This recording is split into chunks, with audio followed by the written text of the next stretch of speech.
আমরা টোকাইরা মনে হয় মানুষ না রে। তুই হঠাৎ এমন কথা কইতেছিস কেন? এই সমাজের মানুষ আমগরে মানুষ মনে করে না রে, তারা মনে করে আমরা টোকাই। আমগো পূর্বপুরুষ মনে হয় সব টোকাই আছিল। আরে ভাই, আমরা কি সাথে টোকাই হইছি?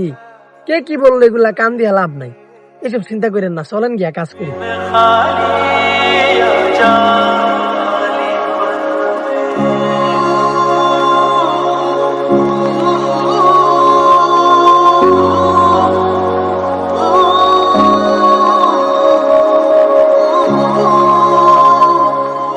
এক কাজ কর, তুই এই পাশে থাক, আমি ওই পাশে যাই। আচ্ছা ভাই, ঠিক আছে।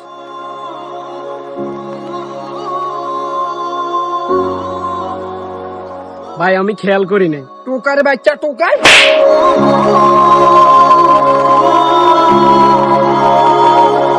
আপনার গায়ে না হয়ে একটু লাগছে, এর লাগে আপনি আমার থাপ্পড় মারছেন। চুপ টোকার বাচ্চা, সমাজটাকে নষ্ট করে দিছ। তোদেরকে এই সমাজে জায়গা দেয়, তোদের মতন টোকাইদেরকে উন্নত সমাজটাকে বাইর করে দেওয়ার দরকার। ও আমরা টোকাই, এই সমাজে আমরা কোনো মানুষ না। এই উন্নত সমাজে আমাদের মতো টোকাইয়ের কোনো দাম নাই। দাম আছে শুধু আপনাদের মতো মানুষের, যারা দান করে থাইকা গরিবের দুঃখ বুঝে না। একটা মানুষ কি সাধে টোকাই হয়েছে?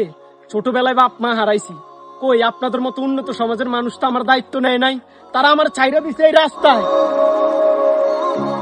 আরে ভাই, আপনাদের মতো উন্নত সমাজের মানুষই আমাদেরকে টোকাই বানাইছে। আমরা টোকাই ভাই, কিন্তু চোর না, কারো মাথায় বাড়ি দিয়ে খাই না। পোশাকে যে দাগ লাগছে সেটার জন্য আপনার খারাপ লাগছে, কিন্তু আপনার মনে যে অহংকারের দাগ লাগে আছে সেই জন্য আপনার খারাপ লাগে নাই। উন্নত সমাজের মানুষ, পারলাম করে ক্ষমা করে দিয়ে।